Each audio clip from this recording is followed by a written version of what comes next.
you very much. Thank you, Tracy, for the introduction, and thank you to everyone for the invitation to be here today. I'm going to talk about water and climate change, including what we can expect and what we need to do to prepare and adapt from a water perspective. And during the presentation, I'm going to ask you to use your imagination a few times. So just a heads up for that. If you're unfamiliar with the Okanagan Basin Water Board, we're a partnership between the 3 regional districts, spanning an area from Armstrong in the north to the border at Osoyoos. So this includes 11 municipalities, 3 regional districts, and 5 First Nation bands, all around our one shared watershed. OBWB was designed to support collaborative watershed governance, and our formal mandate is to provide leadership to preserve and enhance the quality of life through sustainable water management in the Okanagan. So when most people think about water in the Okanagan, the big lakes are most likely to spring to mind. Sorry, just Zoom giving me some little pointers here. The truth is that all the water in the valley is connected, and it moves in a complex cycle from upland snow and rain through both groundwater flows and through creeks and streams before it gets to the lake. So our first imagination exercise. Imagine that you're a drop of water following this cycle. You might fall on a snow-capped peak, move into a forest, move through a clear cut, run under a highway through a culvert, across some cattle pasture, through an orchard, across a golf course, onto a driveway, into a storm sewer, into a settling pond, through a long pipe, and eventually into Okanagan Lake. Or you might fall directly into a reservoir, go through a water treatment plant, go into someone's morning coffee, come out the other side, go through a wastewater treatment plant, and eventually also end up in the lake. So I like to keep that in mind, thinking about how we're connected to water, but also the journey that water has to take. And that journey could take, several years or longer, depending if it's groundwater or surface water. So this graph shows the annual net inflow to Okanagan Lake for 100 years from 1921 to 2021. You'll notice the significant variability starting with the 3-year extreme drought of the 1930s, followed by the highest inflow year on record in 1997. And although 97 was a flood year, the worst flood in living memory happened in 2017, which was only about the 6th highest year on record during this period.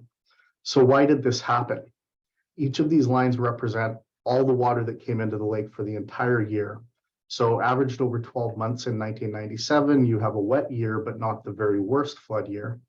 In 2017, though, and I'm going to talk about this significantly throughout the presentation, we had 20 days of rain in May alone, with a total amount of precipitation that was 229% of average for that month, and a late season surge in snowpack gave us 151% of average, with then sudden extreme temperatures above 30 degrees, melting the snow all at the same time as this rain event had just happened.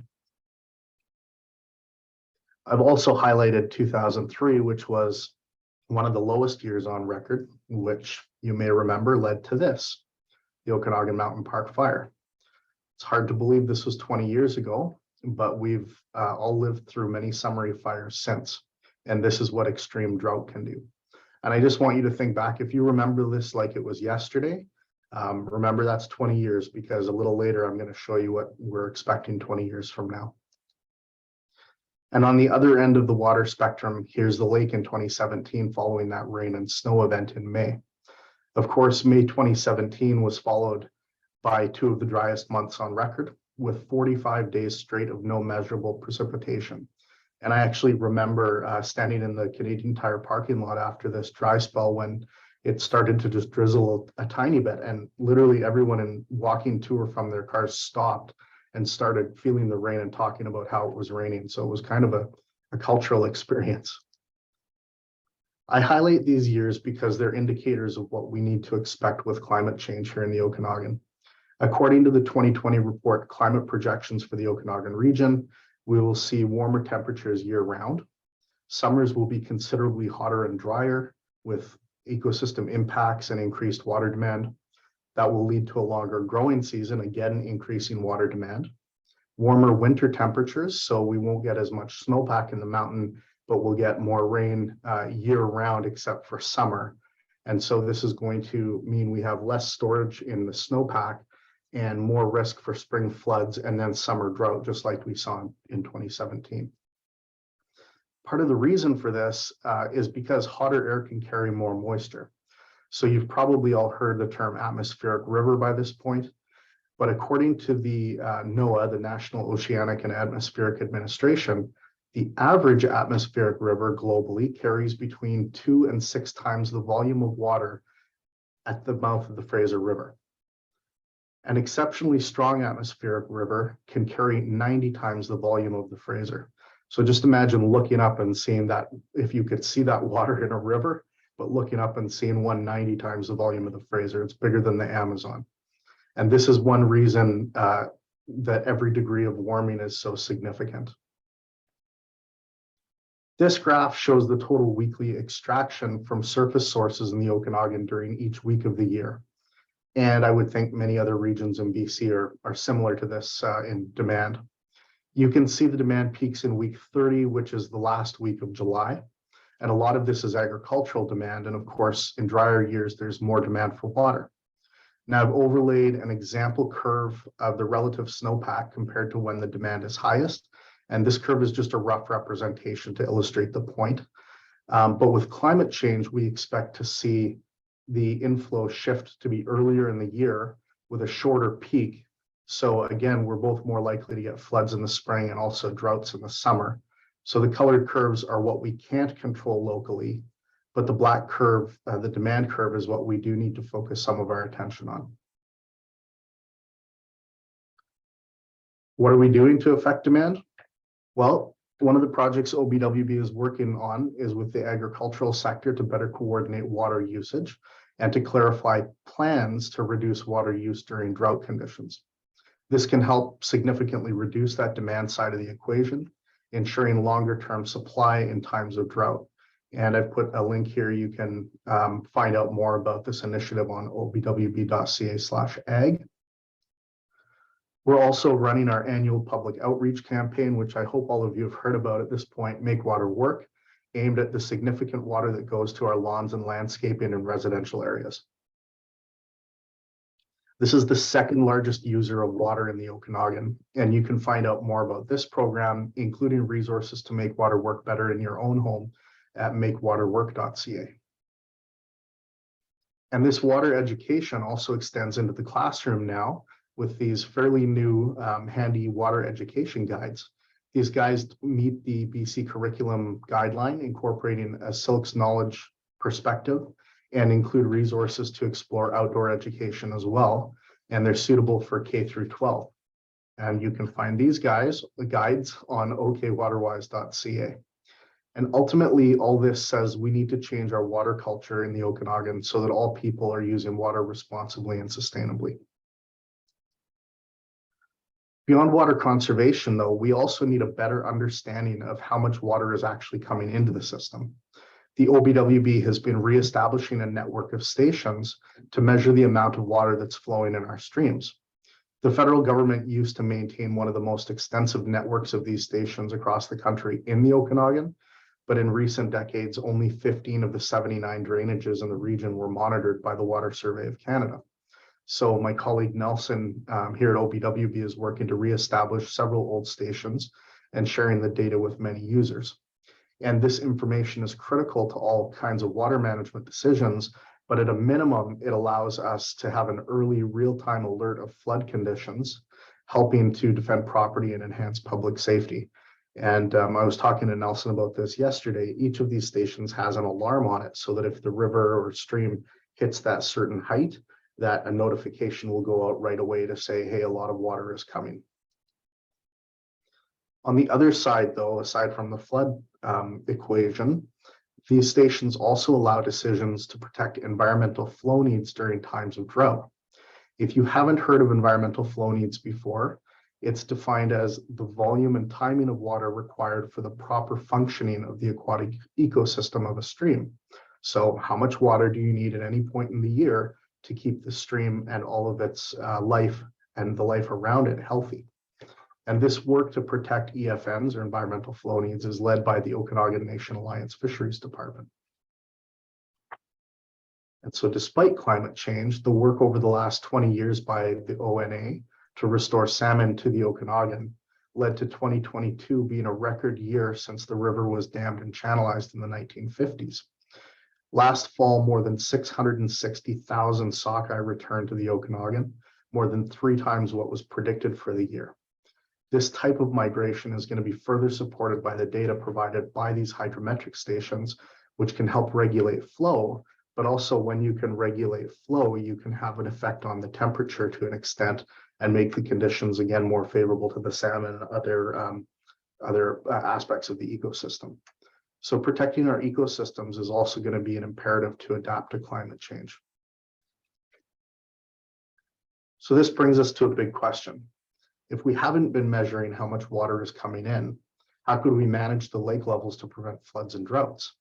Even more importantly, given the impacts of climate change, how do we prepare and adapt?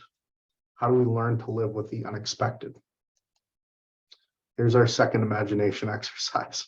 Meet Sean. Sean operates the dam. In fact, put yourself in Sean's shoes. Let's say you're the lake level manager and you have to make a decision in February whether to start lowering the lake to prepare for a flood or keeping it high to prevent a drought.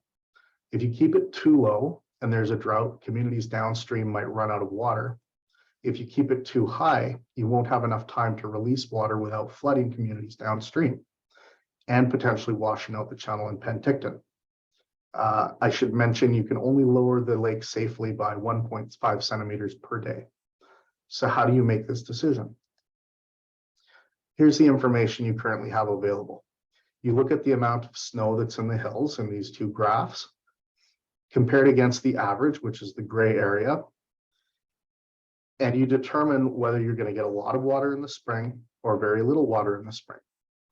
The chart on the upper left shows you that if you were Sean in January 2016, you would be making room for a big inflow.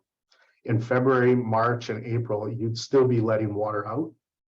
And in May, you'd be able to relax and know that you saved everyone from potentially a catastrophic flood. No one knows you did this. No one thanks you because nothing happened. You did your job and everyone enjoyed the weather. Fast forward 1 year. Now it's January 2017, and you see that there's only 79% of snowpack in January.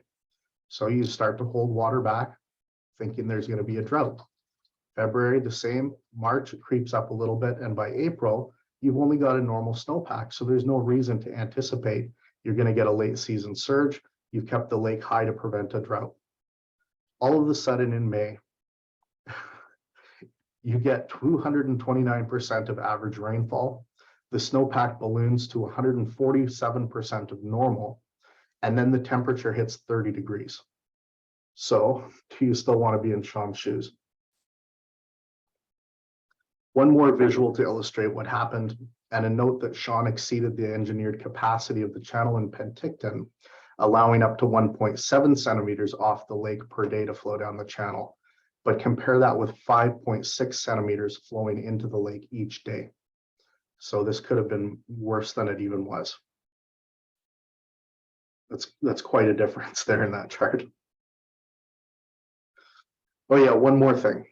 Sean's decisions are regulated by a set of rules that were created based on studies from the 1970s and climate conditions that existed at that time. If one positive came from the flood in 2017, it was in the spirit of Winston Churchill declaring, "Never let a good crisis go to waste." Following the flood, the OBWB commissioned a plan of study for modernizing the Okanagan Lake regulation system, identifying exactly what information is missing to update these operating rules to prepare for an uncertain future. And as is often the case, after the disaster, suddenly there's all sorts of money to prepare for the next disaster before people forget what happened and why. In this case, by 2018, the National Disaster Mitigation Program provided OBWB and local governments with funding to take high-resolution detailed elevation mapping through the whole Okanagan watershed. And this mapping is important because it allows us to understand exactly what's going to flood under which scenarios. So here we've got this image of an airplane that's beaming down basically a whole bunch of laser beams, and they get returned. It's a radar system. They get returned to the plane, and that can tell you exactly how far the laser went before it got back, and that gets computer processed, and then it gives you an extremely detailed map of the ground, so you can see, you know, when this beach floods, here are all the low points, and it's going to go into this neighborhood and all of that. So you take that information, and we created the Okanagan Flood Story website. This provides information for homeowners and everyone else to understand their flood risks, as well as providing resources to reduce the risks, to prepare and to understand flood response and recovery. I will just say that the flood maps on here are a little bit confusing, so we're working on the communication aspect to create the legend a little better, to show you exactly what you're looking at. And I'll explain the ones I'm going to show you, of course, as we go along. So these new flood maps cover the majority of the Okanagan and allow you to zoom into your own neighborhood to see if you're at risk. Here's where it gets a little bit confusing and a little bit scary. You end up with results like this. Here's the extent of flooding in the city of Kelowna, right at City Park. City Park's right here. This would be the entrance to the bridge. If we receive the same type of event as we did in 17, but correcting for climate change out to 2050. So if we get that same type of event in 2050, given climate change, this is what the flood in Kelowna would look like. Now, this is a good case scenario if the province updates those lake regulation guidelines, the rules that Sean has to follow, like I said. And we'll just take a little reference point. If you see these two buildings, you can see the flood stops just kind of before them. If they don't update the lake regulation system, though, you can see there are the two buildings, almost another 2 full blocks. And this is spread wide beyond there, would get flooded. So the difference we estimate would be about another 45 centimeters on the top of the lake, and almost half a meter of floodwaters. Here's what that looks like in the Vernon arm for the city of Vernon. Here's what that would look like on Kalamalka Lake in Coldstream. And the flood maps, like I said, you can go throughout the whole valley and look at what this would look like. So we have some choices to make.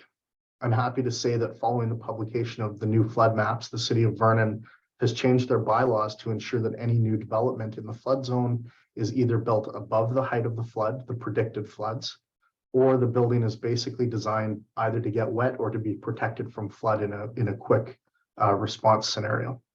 And I understand that the city of Kelowna is also working on similar bylaws, because we can't continue building in high-risk areas and then passing on the risk to the homeowner or bailing people out with public funds if they should have known not to build there in the first place. We need to be proactive, and now we're having the information that we need to do that.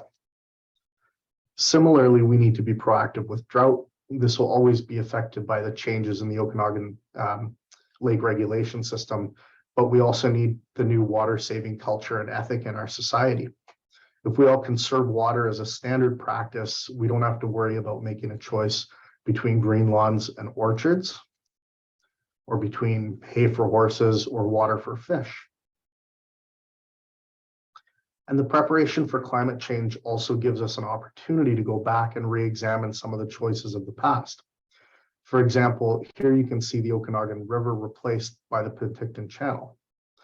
This channel will not be sufficient for what's coming. In fact, in a flood similar to 2017, but given climate change, the dam that regulates the level of Okanagan Lake will have water rushing around the sides of it and eroding its foundations by 2050. The dam and the channel are already near at the end of their designed lifespan and need to be replaced. So the choice is, do we try to constrain nature in the same mindset that we had in the 1950s? Or do we give the river some room to be a river and protect ourselves in the process and reap the benefits that a natural river provides in water quality, flood relief, drought relief, habitat protection, et cetera, et cetera. So remembering that graph of lake levels I showed from 1921 to 2021, here's how the lake level looks with climate change in the future if we don't change the Okanagan Lake regulation system. The orange line is where the lake level was at in 2017. And the blue arrow is where we are now. So where you see that line being surpassed almost every year, starting about here, that's only 20 years away. And again, if you can remember the forest fires like it was yesterday, think about this like it's tomorrow. I don't know about you, but that doesn't seem like a lot of time to get this right and rebuild the infrastructure we need, change the water ethic, and get the builders to build more responsibly and get homeowners to understand the risks. But we are working on it. So recognizing that there is a lot of work to do, I invite you to think about what you could be doing now by visiting okwaterwise.ca and looking for the resources that are available there to help you get prepared. And with that, I'd like to thank you, Tracy and Roz, for inviting me to present for this important Earth Week. And I put my email on this slide, and you can always find me on the contact page at obwb.ca as well. And I'm happy to take some questions. Wow. Thank you. Gosh, that was incredible, James. I loved the, the using your imagination on those, the being a drop of water, everything about that. But I'm going to hone in on what is crucial to me. So Vernon already has updated the flood bylaws. Kelowna hasn't. It's in the process. What can I do? And the hub and all the other climate conscious and sustainability conscious folks do to get that going sooner rather than later and get it implemented? I think that showing up at a public hearing for the bylaws will be incredibly important, because you can imagine that building new buildings, particularly large buildings above what is currently considered the flood construction level or grade, like telling a builder or developer you're going to have to like add all of this underneath your building or design your building in a different way, they're going to get a lot of pushback potentially from the development community. So showing support for responsible future development to city council and to city staff from the public is going to be important, so that they know they have social license to make these decisions now that will, protect us all in the future. And I go at this before it even gets to a public hearing. So I actually do write to council, and actually some of my things get passed. So, feel free at any time, James, to reach out to me at the hub, and anything that you can share with me that I can share with council and actually ask them to implement this and to ask staff to look at this in a tighter time frame. I would be really grateful, because sometimes, when I write, that does get council asking staff to look into something and bring it forward so that they can do a vote on it. So please, anytime for anything, reach out to me, and I'll do everything I can. Thank you. And I've got 3 hands up, and I was so busy speaking, I don't know who put the hand up first. Was it Peter? Oh, it was Grace. I should have known it was Grace. Go ahead. You need to unmute, Grace. Grace, you're on mute.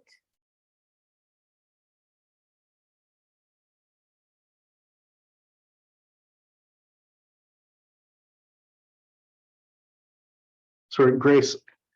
Sorry. I didn't realize. Forgive me.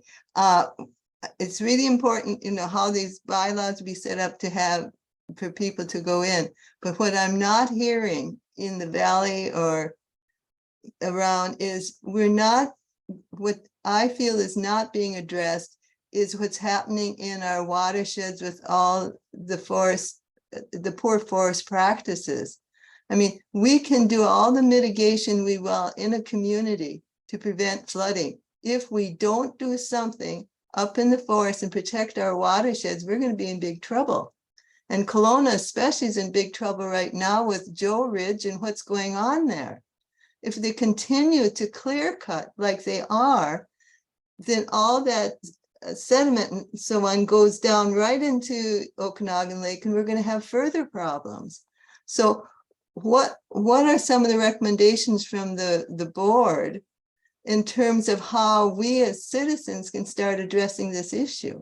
It's really serious. And it's not only happening here, it's happening all over the province. We are getting desperate now with this. So that's my question, and thank you for your presentation. Thank you. I've seen a lot of presentations kind of on forestry issues and how it affects water. I don't think OBWB has kind of taken a position, and I can say that we have representatives from forestry industry who are part of our water stewardship council. So they are, actively participating in figuring out ways to reduce conflicts and whatnot. The biggest problem, from my understanding, with forestry isn't the cutting of trees per se. It's the roads that have to go in order to get to the trees, and how they are often, unmitigated. They're not returned to nature, and the culverts are left there. And anyone who drives into the forest in BC knows you can go kind of anywhere you want because these roads are maintained. And then even when they're decommissioned, they only decommission the very bottom with a ditch, so you can't cross them, but they leave that road, and that causes a lot of erosion and a direct path where the water is no longer traveling over land where it can sink in and be filtered by the plants. It's a direct path down into like the nearest creek and into our water source.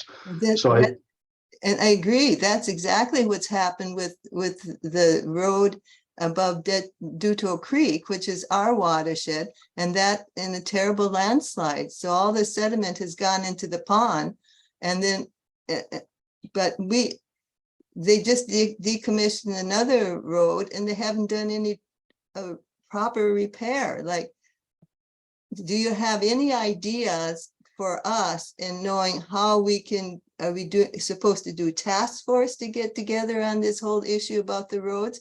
Because there's as many roads, they're saying we have as many roads in all these watersheds or the forestry roads that from here to the moon, like that's crazy. Mm-hmm. So I think that a lot of people aren't aware of the power of public letters to ministers and things like that. If you can find a report that tells you what recommendations to call for specifically, write a letter either with multiple signatories or have lots and lots of people send a form letter to a minister. I will tell you, the water board, this is several years ago now, but we were very concerned, and we still are very concerned about the potential invasion of zebra and quagga mussels. And one of the tools we used on our website was to put a contact your minister button, and had form letters and direct emails and whatnot. And at one point, the minister said directly to one of our staff, "Okay, can you take that down now? Because we've heard your concerns." And they came out and addressed our concerns. A lot of us write to the media, and it doesn't make much of an impact. But when ministers, and particularly local government, they really, they get correspondence, but they don't get a lot of coordinated correspondence on an issue. And I think that you can change minds and decisions fairly quickly, or you can prompt more action on decisions that are already taking place. Like the province might have already committed, and the forestry companies might already be building funds to reduce the number of roads or to reclaim them properly. And just having a little bit of public pressure, again, showing them that there's social license to make this decision is really important and more powerful, I think, than a lot of us think. We tend to be fairly cynical and not activist as much as we could be. Exactly. Yeah, and we're getting petitions together, but thank you very much. I really appreciate all your input. And I'm sorry I'll have to leave. Thanks for coming, Grace, and thanks for your excellent questions. Take you. care. I don't know who, of course, because I was speaking. Who's first, Peter or Pat? Peter, I think. Pat. Go ahead, Pat. Are you there? Okay, Peter, go ahead. All right, I was trying to be polite, but I guess she disappeared for a minute. All right, just if you can recap really quickly, so I've kind of followed the stats. I understand the general message. What is the differential between sort of the last chunk of years versus the upcoming years that's causing this? Like, is there a simplified way of tying it back to something, aka like the 1.5 versus 2 degree change, like the IPCC has done? I would have to look like for more detailed analysis back at that climate projections report. It is available online. So if you just type in Okanagan climate projections report, it'll describe kind of the various scenarios.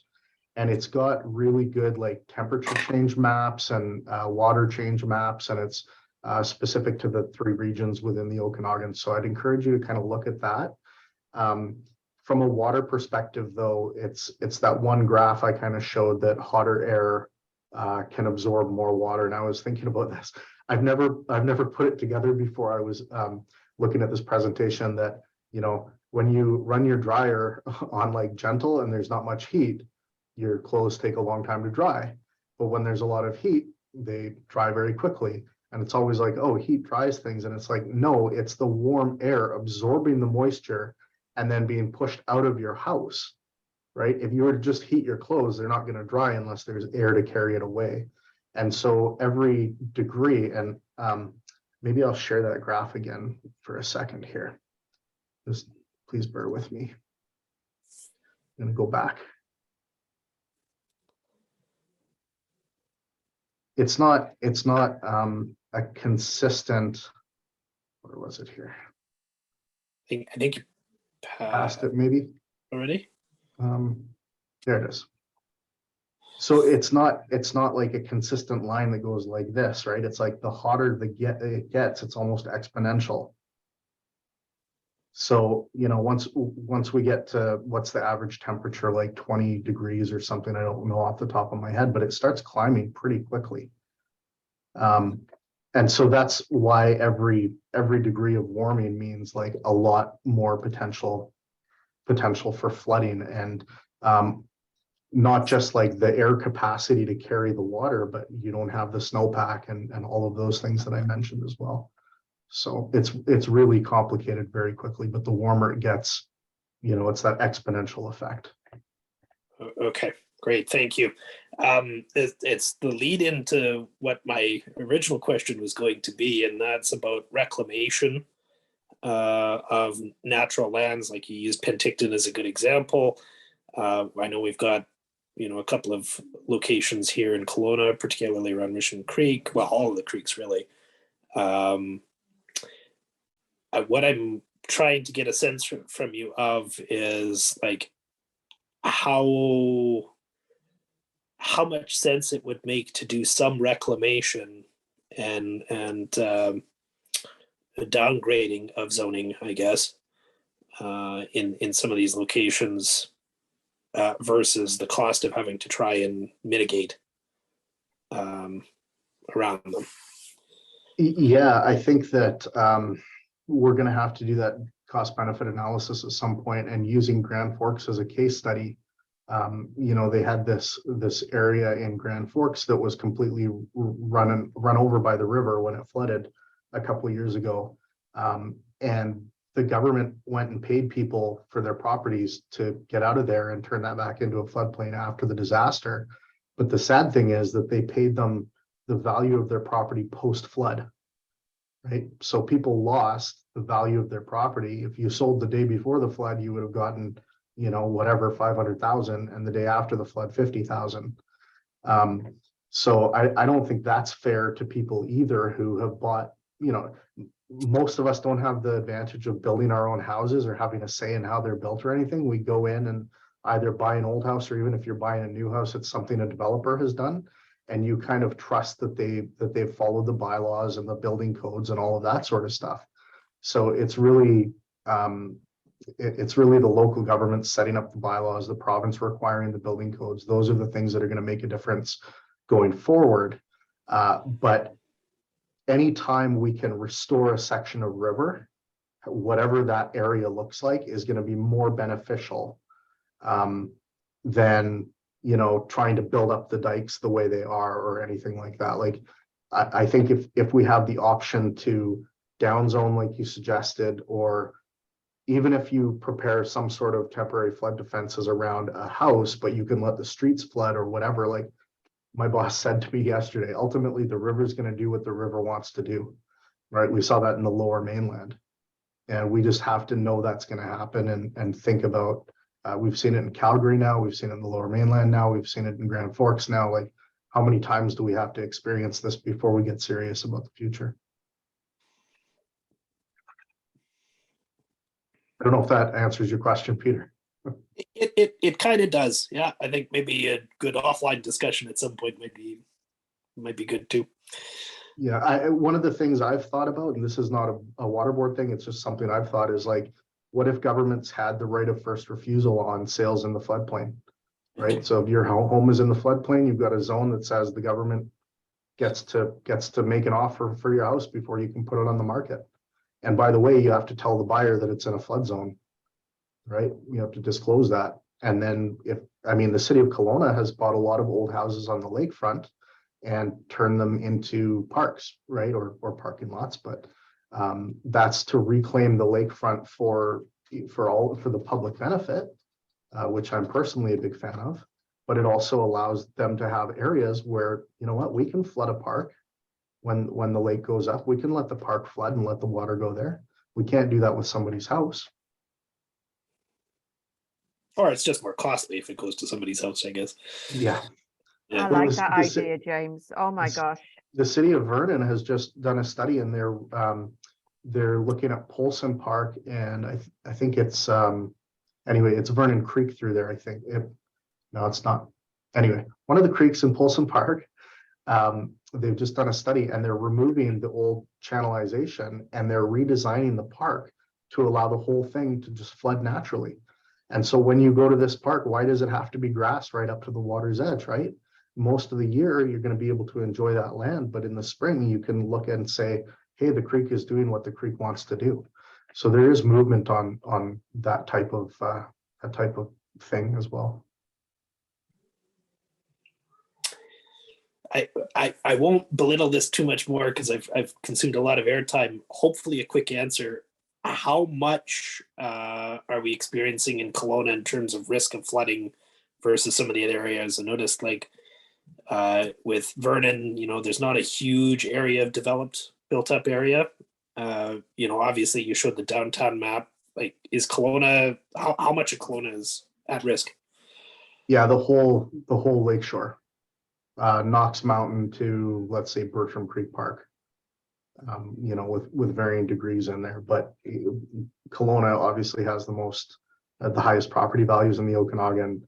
It's the biggest floodplain with the city built on it, the most expensive homes right there. And probably like the broadest area of low-lying land, with the exception of Penticton. Because if you think about what I said with the dam and the channel in Penticton, if that isn't redesigned, or even, as you drive toward Penticton, you see the beach with the hotels there, the river is also flowing that way. So yeah, Kelowna has a huge risk, partly from Mission Creek. Mission Creek provides 20 to 25% of all the inflow into Okanagan Lake as well.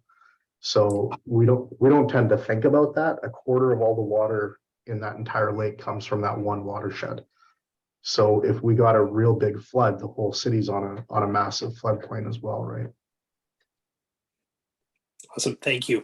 Thanks, Peter. And I'm thinking, James, it would be nice to, not in this session, but to arrange a time to have a chat with me, Peter, and maybe some other folks that are wanting to sort of go a bit deeper. Pat, are you there now? Pat? There we go.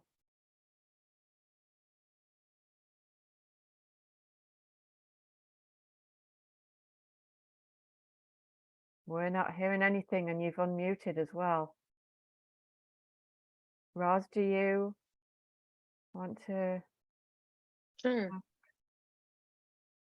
So thanks very much, James, for your Amazing talk. I think it's so important to bring this down to the ground sometimes. I have a question, or perhaps ask you to elaborate a little bit on the role of natural flow or water flow. So I think this might become a huge question of what proportion or what value do we put on water that is necessary for the support of natural systems. So very often our discussion in the Okanagan is about our water use and how we can reduce our water use in order that we will have drinking water, in order that we will be able to expand and grow our population. But it's almost as if the question of nature's role here gets pushed down the calendar, ahead in the calendar. How will this affect, how will increased atmospheric rivers and increased temperatures affect the amount of water available for natural support? And is there some way that we can change the mode of development so that we allow for the continuing benefit of water for the animals, the plants, the forests, the insects, the birds that really, need it and are affected by it? When I think about a stream obviously is important for recharging the lake, but it's also important for the fish, for the birds that live along the stream, for the plants and the forests and the trees that rely on that for so many different reasons. But we don't necessarily put a dollar value on that. So more of a comment than a question, as they say. No, I think there's a lot to respond to in there, actually. You're kind of talking about the difference between like an anthropocentric worldview or an ecocentric worldview. And I think that, I like to try and be ecocentric, to think about the intrinsic value in nature. But I also think that misses a point, because we are then automatically accepting that idea that we're separate from nature. And one of the things that is, increasingly thought of nowadays is this concept of ecosystem services. And that's kind of tying them together to an extent. It's like taking someone who can't think outside of that anthropocentric worldview and saying, well, you should maybe consider the services that the nature is providing. And I think that that's actually a really strong argument, because we need people to understand, first of all, that they're part of nature, but also that really means it's important to protect nature for ourselves as well. And one of the most profound examples I ever heard of was from an economics professor at UBC, who talked about, as a young man, he was in forestry, and one of his jobs was to go around, I think it's like the Pacific yew tree on Vancouver Island or something, and it was not a commercial viable tree, and it was just got in the way of the forestry operation. So his job was to go and cut down this tree, or to mark it to be cut down and just, left in the woods. And years later, he got breast cancer, and the medicine that treated his breast cancer was from the tree that he was marking to cut down and eliminate or exterminate from those areas as a young man. So what a profound example to a professor of economics about non-monetary value of nature to humans, right? Another example, I've been extremely privileged in this job to take a lot of tours with First Nations elders across Canada from many different nations. And one of the stories that, we never think about, but we all know about salmon going down to the ocean, spending 4 years there and then returning, but we don't really think about what do they bring back with them. Well, they bring back ocean nutrients that would never come to the land any other way. And then we all see the bears in the stream eating the salmon, but we don't know that they will sometimes take the head or the body of a big salmon, go into the forest and bury it at the foot of a tree. And that's literally taking a fertilizer from the ocean and burying it in the forest, which encourages a healthier forest, right? And so protecting the ecosystem is always going to be more beneficial than cutting it down. And then when we talk about the economics of this, now people are starting to say, okay, well, if we leave a wetland in place and we measure the water quality entering the wetland and exiting the wetland, we can do this scientific analysis that says you could drink right out of the end of the wetland because it's providing all the filtration services. So can we offset the cost of a water treatment plant by just allowing the water to filter through a wetland first? Or can we reduce the volume of chemicals we have to use in the water treatment plant by allowing it to flow through a wetland first? So it's not just about nature for its intrinsic value, which I believe it has, but it's recognizing that we're part of nature and that nature is necessary for us to survive. Wow, very illuminative that. Thanks, James. Thanks for the question too, Roz. Pat has put in the chat for us. So is there any any water wasting reporting system? E.g., I have a neighbor with 5 cars who washes them too frequently, and my heart is like going nuts on that one. That's a difficult one. I wonder if you mean washes them at a car wash or washes them in their driveway. Maybe you could ask your neighbor to wash them on the lawn, so at least they're not watering their lawn also, whatever. Make sure they use green soap so that it doesn't kill their lawn. I think that aside from knowing when your watering days are and then potentially reporting them to bylaw, there might not be too many options, right? And then you have to decide whether you want to do a bylaw. But I guess it depends which community you're in as well. So I'm not really familiar with a water wasting reporting system. That's too bad. I wish we could have something like that because, you know, I remember, you know, walking along because I don't have a car and seeing people with the power washers, and instead of just using a broom, trying to keep calm here, instead of using a broom, you know, they're using a power washer. And I've commented, you know, I've said, oh, hey, you know, like, do you know that we're, you know, like we've got very little water this year and, you know, it's a bit of a problem. Well, it's only one day. I'm like, well, actually, you know, if everyone in Kelowna says it's one day and does it, that's quite a lot of water, you know. But I would love to be able to report people doing power washing.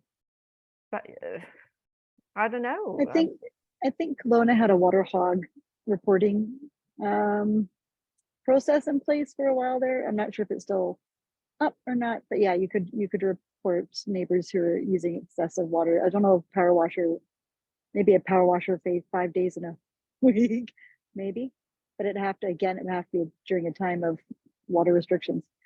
And interestingly, I live in central Kelowna and our water's from the lake. And when I first moved here 20 years ago, I was shocked that there was water restrictions all around, but not central Kelowna. I think maybe that's changed now because they rely on the lakes. They didn't bother restricting people's water usage, but that was beautiful.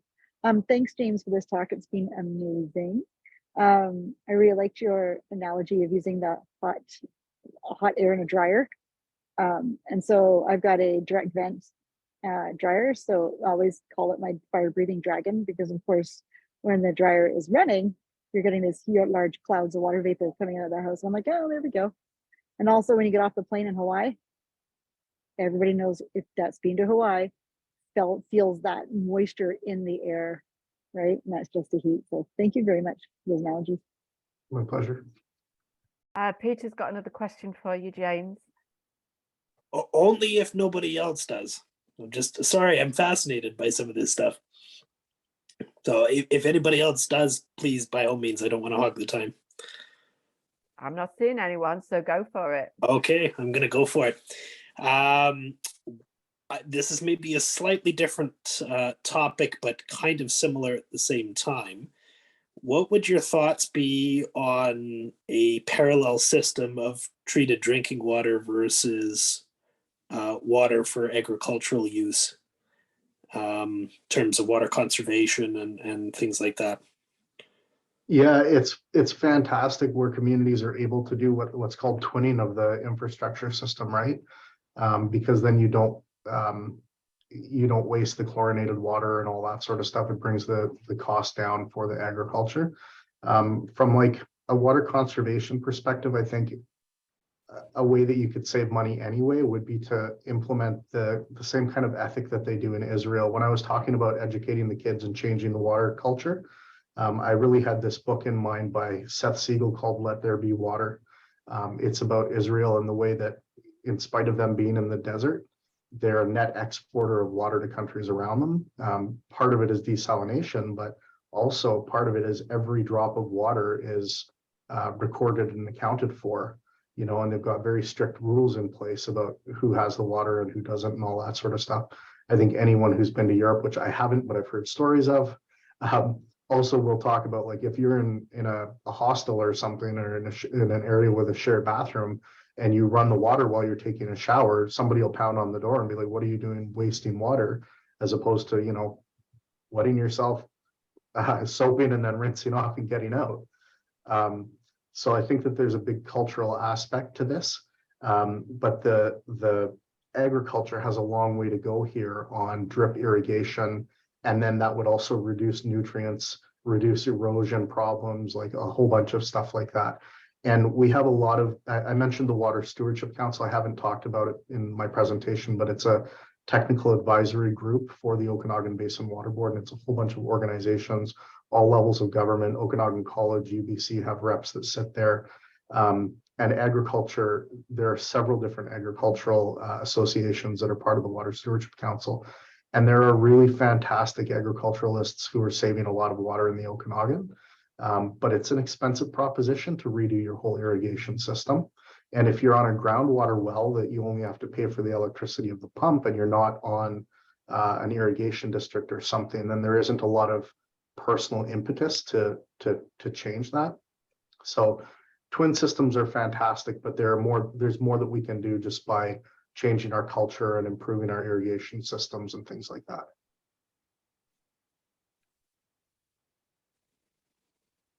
And last year, when I heard you at the Earth Day event put on by District of Summerland and First Things First Okanagan, you had talked about things like permeable surfaces and other things like that, where, you know, be good to have different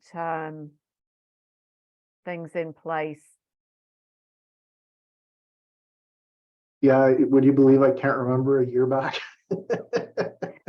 Well, I remembered because I've written to staff about permeable surfaces. So when I heard you say about that, you know, it was like, ooh, bingo. Yeah, there's a great guide that you can find called Slow It, Spread It, Sink It, and it's one of the resources that we did a number of years ago.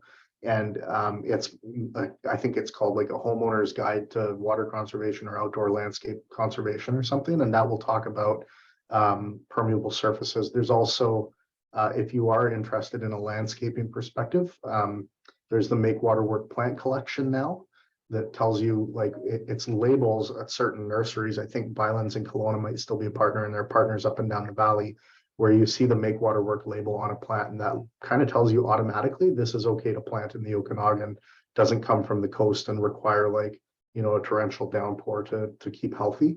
And they're beautiful plants. So definitely, like, permeable surfaces, bioswales if you're on a slope, different types of plants. Why do we need to maintain a huge green lawn? Like, I don't think most of us do. And then, you know, if you and your neighbors all of a sudden have beautiful xeriscaping and not big green lawns, it's going to put pressure on that guy who's washing his car on his massive green lawn and cutting it with his ride-on tractor. He'll be the last one on the block who's not keeping up with the Joneses in a positive way this time. So, yeah, I really wish we could get away from lawns. I cannot believe the noise pollution in Kelowna. I spent the last 30 years in Toronto, but the last 4 years here, the noise pollution really affects my mental health. It's so loud, you know, even with all my windows closed. People are using leaf blowers. The city is using leaf blowers because they've got little strips of grass with a tree on this, you know, instead of just naturalizing it. And so much grass in the area where I am, and everyone's got the gas lawnmowers. Yeah, I'd really like to get off grass. I've got one last question. Do you have time, James, or do you need to go? Yeah, no, I'm good. Okay, this is from Laurie down in Penticton. How do we help educate people without just directing them to the website? Penticton has a water ambassador, but how does she educate people? So a number of communities have had water ambassadors, and they, depending on kind of what the community wants, they may work in different ways. So a lot of times it's a summer student who comes in, kind of gets trained up, and then they'll go to things like farmers markets and community events and have a booth and that sort of thing. So that's one way. Other communities' water ambassadors will target high water users. So they'll be part of like the utility. They'll see who's above average, and they may go to the homeowner and leave like a thing on the door, or they may knock and have a conversation. In some cases, they'll provide little things like a hose bib to measure your water use, or you know, a rain meter, or whatever. Like they'll see a specific problem and they'll have a tool to address that problem and have a conversation with the homeowner. So there are a lot of different things. And then of course also on your utility bill, there might be water saving tips. I don't know how many people read beyond the balance. I don't, but there are some water saving tips and things like that that local governments put out. So there's a number of ways that local governments are trying to educate people. And one of the biggest things that has changed even in the last 10 or 15 years is just the implementation of meters, right? People don't want to put meters on their old houses because then they know they're going to have to pay more for their water. But when local governments actually move forward and put meters, one of the best education tools is to do mock billing for the first year.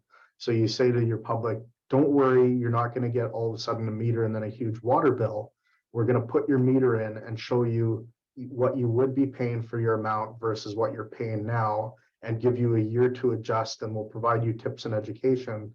And at the end of that year, you'll be able to control your water consumption and know what your bill is going to be. And that's been a huge benefit to people and has helped to reduce tremendously the amount of water that people use once they get metered as well. Hard to get the city to change everyone to, yes, it's a political thing. It's a political thing. And it goes back to, I think, one of my first comments during the question period about writing letters and showing the local government, show the politicians that they have social license to make good decisions. Awesome.